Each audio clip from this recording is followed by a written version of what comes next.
Hey hi everyone, welcome back our channel banking zombies. तो आज का हमारा डे 3 है एंड मॉक टेस्ट मैंने 5 लगाया है।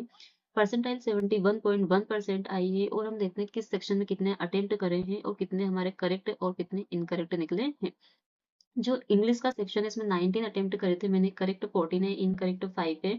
आज इसमें एक्यूरेसी 74% है और आज मेरा कट ऑफ भी क्लियर हुआ है। सो और क्वांट जो है इसमें करेक्ट 30 है, इसमें मेरे आज इनकरेक्ट निकल गए हैं। और जो रीजनिंग है, हाँ, उसमें एक क्वेश्चन जो है मैं बताऊंगी मैंने उसको क्यों स्किप किया था। तो चलिए हम स्टार्ट करते हैं अपने एनालिसिस को। जैसे कि इंग्लिश में हमने देखा है कि हमारा जो मोटिव है वो वोकैब को रिवाइज करना है, तो हम वोकैब से ही स्टार्ट करते हैं और बस मैं आपको अच्छे से इनके मीनिंग बताती जाऊंगी। ठीक है, तो अपटिक का मीनिंग होता है इंक्रीज करना। एंड जो डिप होता है इसका मीनिंग होता है ये पुट समथिंग इनटू लिक्विड। इसका मैं आपको डायरेक्ट एकदम उसको समझा नहीं सकती क्योंकि एक नॉर्मल सा वर्ड है, इसको सब जानते हैं डिप का मीनिंग क्या होता है। ट्रिगर का जो मीनिंग होता है वो होता है part of a gun that you press to fire it. या फिर ट्रिगर का अगर ऐसे मीनिंग देखा जाए तो आप स्टार्ट करना बोल सकते हैं, किसी चीज को चालू करना यहाँ पर बोल सकते हैं। उसके बाद कुशन का मतलब उसमें हम बोल सकते हैं तकिया होता है जस्ट ऐसे। एंड रेमिटेंस क्या होता है? रेमिटेंस जैसे फॉरेन में जब कोई काम करने जाता है तो वहां से जो पेमेंट हमारे यहाँ भेजता है उसको रेमिटेंस से बोला जाता है, या मनी को ट्रांसफर करना। स्क्रैप्ड, स्क्रैप्ड का मीनिंग होता है किक ऑफ करना, बोल सकते हैं ड्रॉप करना, थ्रो करना, या टू गेट रिड ऑफ। अच्छा, टू गेट रिड ऑफ जो होती है ये एक फ्रेजल वर्ब होती है और इसका मीनिंग होता है किसी चीज से छुटकारा पा लेना। तो स्क्रैप्ड का मीनिंग होता है to get rid of. Incarceration का मीनिंग होता है किसी को जेल में डाल देना, इम्प्रिजनमेंट कर देना। ग्लूम का मतलब होता है सोरो, दुख हमारे पास। और स्टील का मीनिंग होता है चुरा लेना किसी सामान को। रेकन, रेकन का मीनिंग होता है कि आप किसी चीज को सोचकर, जैसे कि बताना होता है ना कि थिंक करना, या फिर आपका ओपिनियन है उसको लेकर मानना, हम बोल सकते हैं। डेफ्टली, अच्छा इसका मुझे पता था, डेफ्ट का मीनिंग होता है स्किल्ड, या फिर सेगेसियस हम बोल सकते हैं, डेक्स्ट्रस पर्सन जो होता है उसका। तो ये एक एडवर्ब है, इसका मीनिंग हो जाएगा कि आप स्किलफुल किसी काम को कर रहे हैं, चतुराई से कर रहे हैं डेफ्टली। लेकिन उस टाइम पे मुझे डेफ्टली एक अलग ही वर्ड लग रहा था। बी लेटली का मतलब ये होता है कि आप किसी काम को कर रहे हैं, भले देर से ही सही बट वो कंप्लीट हुआ है। तो बी लेटली का मीनिंग होता है in a way that comes later than expected. तो मतलब हाँ, लेट से ही करा है बट वो काम कंप्लीट किया है, या फिर देर से ही सही। वैसे हम काम का यहाँ पर जिक्र नहीं कर रहे हैं तो इसमें ये आएगा बोले देर से ही सही। एग्जैक्ट मीनिंग यदि हम देखेंगे तो बोले देर से ही सही। 10 फॉर का मीनिंग होता है हमारे पास अब तक, अब तक। सफर, सफर जो वर्ड होता है उससे ही बना है। सफरेंस ये एक नाउन है और इसका मीनिंग होता है टॉलरेंस। इंटीमेसी का मतलब होता है ये जैसे क्लोज जो रिलेशनशिप होता है वो होता है इंटीमेसी। कॉनन्ड्रम का मीनिंग यदि हम देखें यहाँ पर तो पजल्ड होना, या फिर हम बोल सकते हैं आप कंफ्यूजिंग होना, डायलेमा में होना। और इसके और भी जैसे हमने सिनोनिम पढ़े हुए हैं मेम की क्लास में, वो है फ्लमक्सिंग होना एंड बाइजेंटाइन होना यहाँ पर, और बैम्बूजेलिंग होना। ऐसे इसके बहुत सारे सिनोनिम है। कोलिंड्रम का मीनिंग होता है ये कंफ्यूजन में होना, आप क्या हो, डिफिकल्ट प्रॉब्लम में हो, या कोई सा क्वेश्चन जिसमें आप बहुत ज्यादा क्या हो, कंफ्यूज हो। ब्रेविंग का मीनिंग होता है कि एक शराब बनाने की जो प्रोसेस होती है उसको हम बोलते हैं कि टू प्रिपेयर बियर। वो जो प्रोसेस होती है उसको ब्रेविंग बोलते हैं यहाँ पर। ओबियस का मीनिंग होता है एक्सप्लिसिट, क्लियर एकदम। कंडेम का मतलब होता है क्रिटिसाइज करना। एंड रिफ्ट का मीनिंग होता है हमारे पास डिस्कॉर्ड यहाँ पर, या फिर बोल सकते हैं झगड़ा। ठीक है। एंड नेक्स्ट हम यहाँ पर देखते हैं इलेवेट। इलेवेट का मीनिंग होता है इंक्रीज करना। एंड कर्व का मतलब होता है डिक्रीज करना। और डेफिसिट का मीनिंग भी एक डिक्रीज ही होता है, कमी हम बोलते हैं जैसे हिंदी में।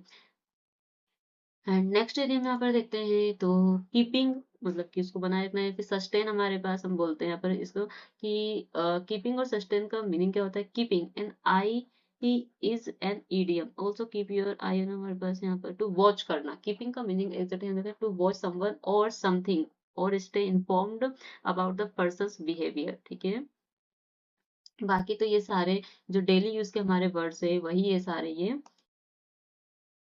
किक बैक, ये अच्छा वर्ड है। किक बैक का यदि हम सिनोनिम देखें तो रिटर्न भी हम यहाँ पर बोल सकते हैं, और कम बैक भी यहाँ पर आ जाएगा। एंड यहाँ पर यदि हम नेक्स्ट वर्ड देखें तो ट्रेड, ट्रेड का मीनिंग होता है मूवमेंट। क्या होता है? मूवमेंट हमारे पास। तो ट्रेड का मीनिंग होता है मूवमेंट हमारे पास यहाँ पर। वर्डिक्ट, वर्डिक्ट का मतलब होता है डिसीजन। और एक्विटेड का मतलब होता है कि कोई अपराध मुक्त हो यदि कोई पर्सन, तो वो होता है एक्विटेड हमारे पास यहाँ पर। बाकी तो सारे इजी वाले आ जाएंगे। ये वाले जो मैं अटेंड करती हूँ उस टाइम पे मॉक के दौरान, तो उस टाइम तो अपनी समझ से जब मुझे लगता है कि हाँ इसका ये सही है या ये इसका पार्ट ऑफ स्पीच से ऐसे थोड़ा सा उसको वो करती हूँ मैं, तो कुछ तो मेरे सही निकल जाते हैं, बट कहीं कहीं मेरी गलतियां भी हो जाती है, जैसे कि मैंने यहाँ पर ए से डी बना दिया था और ये ए से एफ बनेगा। और आज ये वाले मेरे पूरे सही निकल गए हैं बिल्कुल। उस टाइम पे मैंने कोशिश यही करी थी कि इसमें मेरी गलती ना हो, और इसमें सच में भी गलती नहीं हुई है। सो ये वाले सारे सही निकल गए हैं। सो ठीक है, इनमें और फोकस करूंगी नेक्स्ट टाइम। मैं समझ के साथ साथ मैं एकदम उस टाइम पे क्लियर रहूं कि हाँ यही आएगा इसका आंसर ऐसे। हम यहाँ पर आ जाते हैं ग्रामर के पार्ट पर। जो ग्रामर है उसके आज हमारे 3 क्वेश्चन थे ओनली।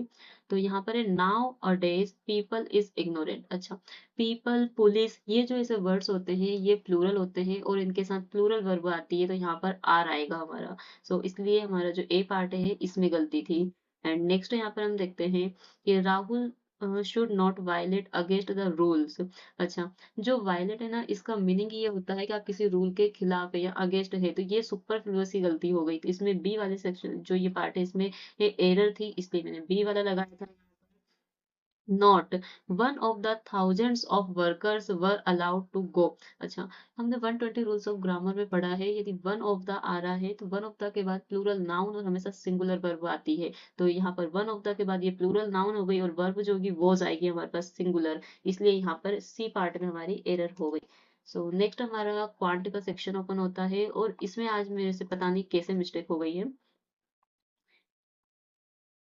मुझे ऐसा लग रहा है मैंने उस टाइम पे इसको सही करा था, बट कहाँ गलती करी मैंने इसमें। 360 ये वाला। अच्छा, मेरा आंसर ये यहाँ पर 10 आया था। 180 में से 10 ही, मतलब मैंने ये यहाँ वाला गलत निकाला था, अनसोल्ड वाला।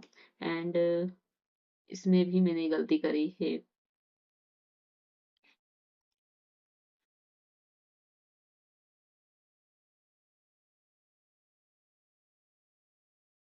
ठीक है। और हाँ, ये वाला जो है इसमें मेरी गलती नहीं बनी थी, बट मेरे से बस गलती से क्लिक हो गया था, क्योंकि मैंने इसमें हाँ ये निकाल लिया था कि 1/4 से पहले तो क्या हो रहा था, डिवाइड कर रहे हैं हम, फिर मल्टीप्लाई 5 कर रहे थे, तो यहाँ पर 1/4 से करना था, तो टाइम बिल्कुल मतलब 1 या 2 सेकंड बचे थे, तो जल्दी जल्दी में ये क्लिक हो गया था। तो नेक्स्ट हम देखते हैं यहाँ पर रीजनिंग। रीजनिंग में मैं आपको बताने वाली हूँ कि मैंने ये वाला क्यों स्किप किया था, क्योंकि मैं हमेशा मीनिंगफुल वाले जो वर्ड होते हैं या फिर ये जो क्वेश्चंस होते हैं इनमें कभी भी रिस्क नहीं लेती हूँ। इस बार आरआरबी क्लर्क का जो प्री था उसमें भी अल्फाबेट वाली सीरीज आई थी और मुझे उसमें कुछ समझ नहीं आ रहा था, वो मीनिंगफुल वाले उन्होंने पूछे थे, तो मैंने वहां पर 5 मिनट पहले मेरा एग्जाम मतलब सेक्शन जो है रीजनिंग का सेक्शन है सब कर दिए थे मैंने। 5 मिनट बचे हुए थे, बट फिर भी मेरे से वो 3 क्वेश्चन नहीं बन पा रहे थे, तो मैंने फिर रिस्क नहीं लिया था और तीनों को छोड़ दिया था। यहाँ पर भी यही हुआ, पता नहीं ये वाला मेरे से कभी सॉल्व नहीं होता है कि मीनिंगफुल वाले, और इसमें मेरे को थोड़ा रिस्क लगता है, इसलिए मैं उठाती नहीं हूँ। इसलिए मैंने इसको छोड़ दिया था, बाकी सारे मैंने अटेम्प्ट करे थे। और हाँ, पजल इसकी काफी ईजी है, क्योंकि ये प्री भी है और आरबीआई असिस्टेंट में पजल ईजी ही आएगी। So thank you everyone. और उसके बाद यदि आपको ये सारी पजल्स यदि आपको सॉल्व करके यदि बताना हो, या फिर यदि आप चाहते हैं कि मैं आपको इनको सारी सॉल्व करके बताऊं एक एक को, तो आप मुझे कमेंट में बता देना। मैं बिल्कुल अपने टेलीग्राम चैनल पर सारी पजल को आपको सॉल्व करके बताऊंगी। और बाकी मैथ्स और रीजनिंग के सेक्शन में यदि आपको कोई सी भी क्वेरी हो तो आप मेरे से पूछ सकते हैं, मैं अपने टेलीग्राम चैनल पे उसको बिल्कुल सोल्व करके बताऊंगी। सो यदि आपको ये जो एनालिसिस है यदि आपको पसंद आया हो तो चैनल को लाइक एंड सब्सक्राइब करना बिल्कुल मत भूलना। Thank you, bye bye.